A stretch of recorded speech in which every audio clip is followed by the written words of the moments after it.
제가 예수님의 인성과 부활이라는 첫 책을 출간하고 나서 여태까지 글을 쓰면서 항상 유지하고 있는 예수님의 가장 특징적인 성격적 특성은 예수님께서 자기 주변에 있는 사람들의 마음을 그대로 반영하셨다는 점입니다. 그래서 그 특징적인 면이 복음서에 남아있다는 그 사실이 결국은 목격자 증언이라는 제자들의 증언에 신빙성을 더한다. 문맥 안에 있는 제자들의 말을 토대로 해서 예수님께서 정말 자신에게 가까이 왔던 사람들을 어떻게 내면으로 이해하셨는지를 구체적으로 알 수 있게 해주기 때문에 그것이 그 복음서 자체가 목격자 증언이라는 확신을 더하는 그 요소라고 생각해서 그 부분에 대해서 계속 연구하고 있었습니다. 예수님을 사랑하는 사람, 예수님을 믿는 사람, 예수님을 믿어도 어디까지 믿느냐에 따라서 예수님께서 다르게 대하셨고 그 사람들의 믿음이 점점 커지기를 원하는 그런 바람을 가지고 예수님께서 자신에게 이루어질 일이 어떤 일인지 말씀하셨고 그리고 예언해 주셨어요. 그리고 자기를 대적하는 사람에게도 항상 일관성 있게 대하셨어요. 자신을 대적하는 사람들이 어떤 면에서 어떻게 대적하는지, 어떻게 대화를 이어나가셨는지 그런 대화 패턴이라는 것이 그대로 남아있기 때문에 그 사실을 근거로 예수님을 직접 보았던 예수님의 가장 핵심적인 언어 습관, 대화하는 그 방향, 그런 것까지 다 기억할 수 있는 사람의 글이라면은 그것이 그 당시 제자들과 가까이 있었던 사람들의 목격 증언이라는 것을 신빙성 있게 뒷받침해주는 문서 내의 증거이기 때문에 그 사실을 지속적으로 연구하고 있었습니다. 실제로 예수님께서 기적적인 치유를 행하셨을 때는 그 기적적 치유를 행하셨다라는 사실만 강조해서 사람들에게 강요해서 믿으라고 하기보다 그 치유를 바라고 나왔던 사람들의 행동이 다 달랐어요. 믿음도 달랐고 어떤 방식으로 치유받았기를 원했는지도 다 달랐고 예수님께서도 다 다르게 대하셨어요. 그런데 다르게 대하셨던 그 특징을 보면은 예수님께서 실제로는 그 사람, 자기한테 치유를 바랬던 사람이 어떤 의도로 나왔는지 그걸 알고 대하셨다는 증거가 문맥 속에 남아 있습니다. 그런데 그 사실, 그 명확한 사실을 글을 기록한 사람, 목격자이든지 필사가이든지 그 사람들은 예수님의 의도 그리고 치료를 받고자 원했던 사람들의 내면의 의도를 잘 모르고 기록을 했어요. 모르고 기록했다는 얘기는 글 속에 있는 인물이 작가나 그리고 필사가 목격자의 상상의 산물이 아니라는 증거예요. 예를 들자면 야이로가 찾아와서 예수님께 자신의 딸이 죽어가고 있다고 와서 치료해 달라고 했을 때 예수님께서 같이 가고 있었어요. 그때 한 여성이 아무 말도 하지 않고 이분의 옷깃만 만져도 자기가 나을 것이다라는 어떤 확신이 들었고 그렇게 했더니 나았어요.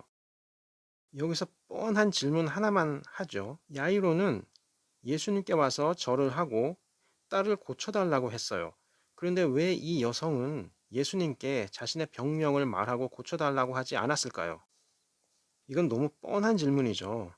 어떻게 하혈하는 질병을 12년 동안 앓던 여자가 병명을 밝히고 예수님께 와서 처음 보는 사람인데 고쳐달라고 하겠습니까? 그런데 간절히 낫고 싶었죠. 그러니까 자기만의 믿음을 가진 거예요. 예수님의 옷깃만 만져도 나는 나을 것이다. 그렇게 만졌어요. 그런데 여기서 예수님께서 다르게 반응하셨어요. 왜 예수님은 아무 말도 하지 않았던 그 여인을 찾고 간증을 시키셨을까요? 예수님께서는 그 이후에도 치유받은 사람한테 항상 이렇게 말씀하셨어요. 내 믿음이 너를 구원하였다 라는 식으로. 예수님께서 그녀를 끝까지 찾아서 증언하도록 하셨던 이유는 자신의 능력을 자랑하는 것이 목적이 아니라 그녀의 큰 믿음을 칭찬해서 본을 세우기 위해서 하신 겁니다. 예수님은 그렇게 말하지 않고 아무에게도 드러나지 않고 심지어는 예수님도 모르게 치유받기를 원했던 여성에게는 끝까지 찾아서 간증하게 하고 사람들이 듣도록 하고 칭찬해 주셨는데 야이로의 딸이 죽었다는 소리를 듣고도 같이 가서 다시 살리셨는데 반대로 야이로에게는 아무 말도 하지 말라고 하셨어요. 그렇다면은 우리는 좀 이상한 생각을 하게 되죠. 자신의 병명이라든가 나을 것이라는 나았다는 그 모든 것들을 알리고 싶지 않았던 여성은 말하게 하시고 직접 찾아와서 절하고 딸아이가 죽어간다고 치유를 바란다고 왔고 예수님께서 그 죽은 아이를 살리셨는데도 야이로에게는 말하지 말라고 하셨어요. 이 극명한 차이가 왜 생겼겠습니까? 그 의도 뒤에 예수님께서 각인을 먼저 생각하셔서 그 사람들이 편안한 마음을 갖게 하도록 하셨다는 증거가 남아 있는 겁니다. 예수님께서 회당장 야이로의 딸을 살리셨을 뿐만 아니라 회당장 야이로의 입장을 먼저 생각하셨다는 그 증거는 마가복음에 자세히 기록되어 있습니다. 예수님은 야이로의 딸을 살리실 때 제자들 중에서도 베드로, 야고보, 요한만 데리고 다른 이웃들 다 내보내시고 부모 앞에서 죽은 딸을 살리셨어요. 야이로의 집에 오기 전에 여성의 치유에 대해서 간증하게 하시고 모든 사람들로 하여금 듣게 하셨던 것과는 정반대 행동을 보이셨어요. 엄히 경계하사 아무에게도 말하지 마라 라고 해주셨어요. 만약 회당장 야이로가 아이가 아프고 있는 초기에 찾아왔다면 그는 예수님을 공개적으로 지지할 신앙이 있었던 거예요. 그런데 아이가 죽어가는 시점이 오자 이제 안 되겠다 싶어서 다급하게 예수님을 찾아 아이가 죽어간다고 도와달라고 했다면 그는 예수님을 믿지만 공개적으로 찾아가 치유를 구하기를 원치 않았다는 뜻이에요. 회당장 야이로가 예수님을 믿지 않았다는 뜻이 아니라 당시 유대인 지도자들의 강압적 태도를 보면 이해할 수 있었어요. 유대교 회장으로 예수님께 절하고 고치는 힘을 믿을 경우 동료로부터 견제를 받을 수 있었어요. 그래서 조용히 기도하고 하나님께 치유받기를 원했지만 도저히 낫지 않고 아이가 오히려 죽어가는 순간에 이르르자 다른 종교 지도자들 눈치 보기보다 자식 죽게 생겼으니 부모 심정으로 자식을 위해서라면 회당장에서 쫓겨난 한이 있어도 예수님 불러서 치유받겠다 하는 그런 의도에서 모셨던 겁니다. 그런데 이제 혈루증 앓던 여인은 사실 낮은 계층의 여인일 수 있고 병들어서 12년 동안 그 돈을 다 허비했다고 하니까 가난하게 살았겠죠. 그러니까 그 부자 계급에 있던 제사장들이 이 부정하다고 율법에 기록된 여성을 애써 불러가지고 말을 들을 필요가 없는 거예요. 그래서 이 여성은 자신이 예수님을 전하거나 자신이 치유받았다는 그 사실을 말한다고 해도 제사장으로부터 핍박을 받을 이유가 전혀 없었어요. 그런데 회당장 야이로는 달랐죠. 공신력 있는 그런 계급에 속했고 예수님을 대적해야 하는 그 위치에 있음에도 불구하고 예수님께 치유의 능력을 구했고 죽은 자를 살리는 능력을 보았기 때문에 오히려 파급 효과가 더 클 수가 있어요. 그는 예수님을 믿는다는 이유로 회당장 자리에서 물러나야 한다면 그러하겠다는 의지와 각오를 품고 있었는데 예수님께서 그럴 필요 없어. 보고 믿기만 하고 간증할 경우에 직업을 잃을 정도여서 염려가 크면 간증 안 해도 돼. 그런 뜻을 보이신 거예요. 실제로 다행스럽게도 새 제자들의 증언으로 인해서 야이로의 집에서 어떤 일이 있었는지는 그의 개인 기록물이 없어도 우리는 다 알고 있어요. 그들이 야이로와 예수님의 의도를 다 적지 않고 그 대화만 적었다는 얘기는 제자들이 보기는 했지만 이 말이 무슨 뜻이지? 하고 잘 몰랐거나 그 당시에는 아직 현재처럼 인간의 심리를 잘 이해하는 그런 발달된 해석 체계가 없었기 때문에 그들 스스로도 알고 있었지만 별로 중요하지 않다 해서 듣고 기억했던 것만 기록했다라고 할 수 있는 겁니다. 제가 예수님의 인성과 부활이라는 책에서부터 지금 현재까지 써오고 있는 글을 통해서 반복해서 강조하고 있는 것이 무엇이냐 하면은 기적만을 나열해서 믿으라고 하기보다 기적 전후에 이처럼 각 사람의 다른 생각, 다른 계층에 속한 사람들, 다른 의도를 가지고 있던 사람들을 예수님께서 어떻게 대하셨는지 그 대화 방향 그리고 태도를 보면은 예수님께서 실제로 자기를 찾아왔던 사람들의 내면을 이미 아시고 그 사람들이 불편해하지 않을 정도로 배려하시는 그런 모습을 세밀하게 볼 수 있기 때문에 그런 거예요. 그런데 제자들은 그걸 잘 표현하지 않았어요. 그래서 우리도 그걸 대충대충 넘어가는 경향이 있는데 자세히 보았을 경우에 예수님께서 상대방을 배려하시는 그 모습 속에서 다른 신화에는 없는 사실적인 요소가 숨어 있어요. 그러면은 복음서가 신화를 베끼거나 거기서 차용한 것이 아니라 신화에는 없는 실제 인간 관계 속에서 기적을 베푸셨다는 그 증언 기록이라는 근거가 되기 때문에 이렇게 자세히 살펴보는 겁니다. 피부병 환자들의 경우에도 환자 입장에서 치유를 바랐던 사람들의 태도, 그리고 예수님께서 각자를 대하셨던 그런 태도들 조금씩은 달랐어요.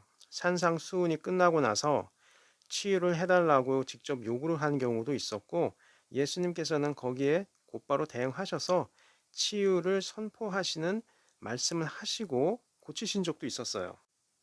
이 사람과 달리 멀리 서서 치유를 해달라고만 구하면서 요구했던 사람들이 있었어요. 태도를 보면은 분명히 그 사람들은 자기들이 그 부정한 사람이라는 그런 어떤 인식이 있기 때문에 감히 가까이 다가가진 못했지만 예수님께서 치유를 하신다고 하니까 멀리 서서 치유를 바랬던 것일 수 있고, 그중에 사마리아인이 있다고 하니까 유대인 입장에서 사마리아인을 배척하는 그런 어떤 인식이 있기 때문에 자신 스스로가 피부병에다가 또 사마리아인이 있다는 그런 어떤 사실, 그것 때문에 더 멀리 서서 예수님께 치유만을 요구했던 그런 심리가 있었을 수 있습니다. 그런데 이때에는 예수님께서 치유를 선포하시는 방식으로 내가 원하노니 깨끗함을 받아라 하는 식으로 말씀하시지 않고 갑자기 그냥 제사장에게 보이라고만 하셨어요. 마치 이 상황에서는 예수님께서 예전에 하셨던 말씀처럼 만약 구하면은 이미 받은 줄로 알아라. 그것이 믿음이다. 라고 하셨던 것처럼 너희들이 내게 구했으면 그것이 너에게 이루어질 줄 알아야 된다.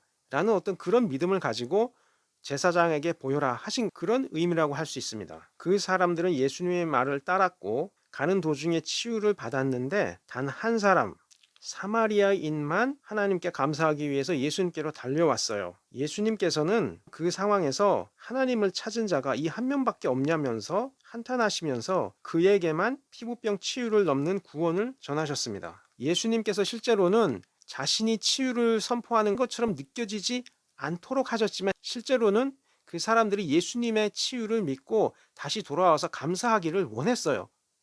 그런데 단 한 명 사마리아인만 왔던 거예요. 그러니까 이때 예수님께서는 산상수훈이 끝나고 나서 자신을 찾아왔던 그 사람보다 이 사람들에게는 다른 어떤 시험을 하신 거예요.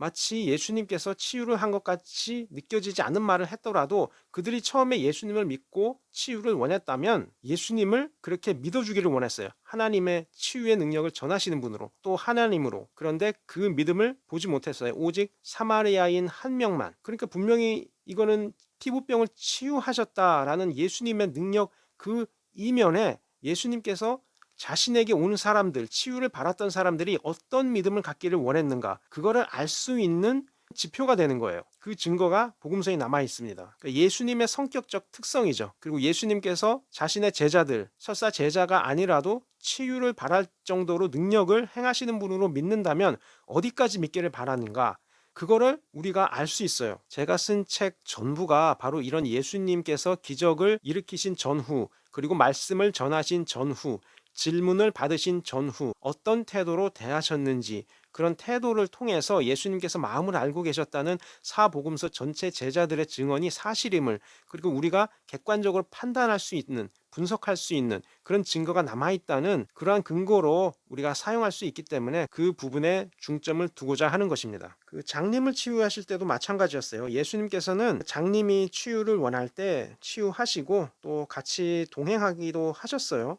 극구 피하지 않으셨는데 그 요한복음에는 좀 다른 방식으로 예수님께서 치유를 하시고 행동하신 기록이 있어요. 요한복음 9장을 보면 예수님께서 길을 가실 때에 날 때부터 맹인된 사람을 보셨다고 했어요. 이 맹인은 예수님을 알아보지도 못했고 예수님께 치유해 달라고 구하지도 않았어요. 그냥 예수님께서 보고 계셨어요. 그러니까 제자들이 물었죠.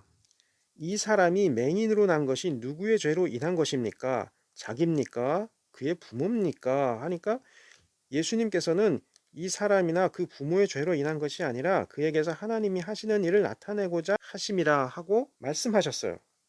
그리고 땅에 침을 뱉어 진흙을 이겨 그의 눈에 바르시고는 실로암 못에 가서 씻으라. 마태복음이나 마가복음과 달리 요한복음에 있는 이 기록 장면은 예수님께서는 자신이 치유를 하셨던 행위가 다른 사람에게 알려지지 않기를 원했던 것이 이 사람을 보호하기 위하셨다는 그런 의미를 알 수 있는 그런 행동들이 있어요. 마태복음에는 두 맹인이 쫓아와서 소리 지르면서 다윗의 자손이여 하면서 치유해 달라고 했어요. 마가복음에 있는 바디메오 같은 경우에도 그렇게 소리 질렀어요. 예수님께서는 길에서 동행하기도 하셨다고 했어요. 치유하신 이후에. 그런데 이 요한복음 같은 경우에는 맹인이 치유해 달라는 말을 전혀 하지 않았는데도 예수님께서 그냥 물끄러미 안타깝게 쳐다보신 거죠. 그리고 나서는 치유해 주시고는 그냥 사라지셨어요. 눈을 가리고 그냥 실로암에 가서 씻으라 하고만 하시고 치유를 받은 다음에 앞을 보게 되자 사람들은 놀랐는데 그 예수 그리스도라는 사람이 자기를 치유했다. 근데 누군지는 모르겠다. 이렇게 말을 했거든요. 그때부터 조사가 시작된 거예요.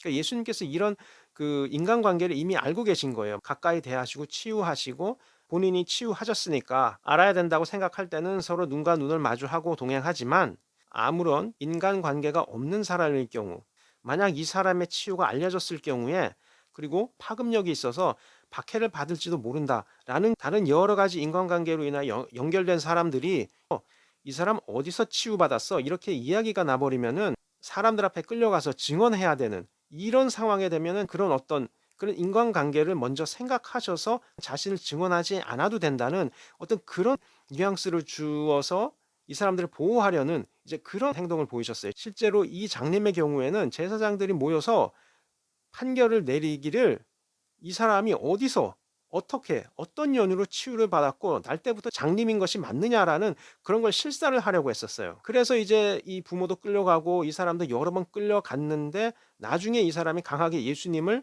하나님으로부터 온 분이라고 인정을 하니까 이 사람을 회당에서 쫓아냈어요. 그제야 예수님께서 찾아가셔서 내가 인자를 믿고자 하느냐라고 하시니까, 그가 누굽니까? 믿고자 합니다라고 하니까 예수님께서 자신을 나타내셨죠. 그리고 끝까지 쫓아가면서 예수님하고 어떤 관계인지 알려고 하는 사람들에게는 이렇게 말씀하셨어요. 내가 심판하러 이 세상에 왔으니 보지 못하는 자들은 보게 하고 보는 자들은 맹인이 되게 하려 함이라. 바리새인 중에 이 말을 들은 사람이 알았죠. 그 뉘앙스를. 우리가 맹인이냐고 이렇게 이제 따지듯이 말하니까, 너희가 맹인이 되었더라면 죄가 없으려니와 본다고 하니 너희 죄가 그대로 있느니라. 여기서 볼 수 있는 건, 예수님께서 처음 날 때부터 맹인된 사람을 물끄러미 보시면서 치유를 해 주어야지라고 생각하면서, 또 한편으로는 이 사람이 치유됐을 경우에 이 사람을 아는 사람들이 또다시 예수님의 이름을 걸고 이 사람에게 박해를 할 것이다 라는 생각에 먼저 피해줘야지라는 생각을 하고 계셨던 거예요. 그러지 않고서는 예수님의 행동을 다 이해할 수 없어요. 근데 그런 생각을 하고 계셨다라고 생각을 하면은 우리가 이해하는 거예요. 바리새인들이 끝까지 쫓아와 가지고 이 사람이 누가 치유했는지 알고, 또 치유가 예수님으로부터 이루어졌다는 사실을 알면서도 예수님을 비아냥거렸어요. 그 정도로 이제 강하게 거부하는 이런 시대에 있다 보니까, 예수님께서 그 병든 사람들에 대한 안타까움, 그리고 그 치유받았을 때 이 사람들이 증언하면은 또다시 박해를 받을지도 모른다는 그런 것까지 염려하시는 예수님의 의도들이 예수님의 행동 뒤에 그대로 남아 있어요.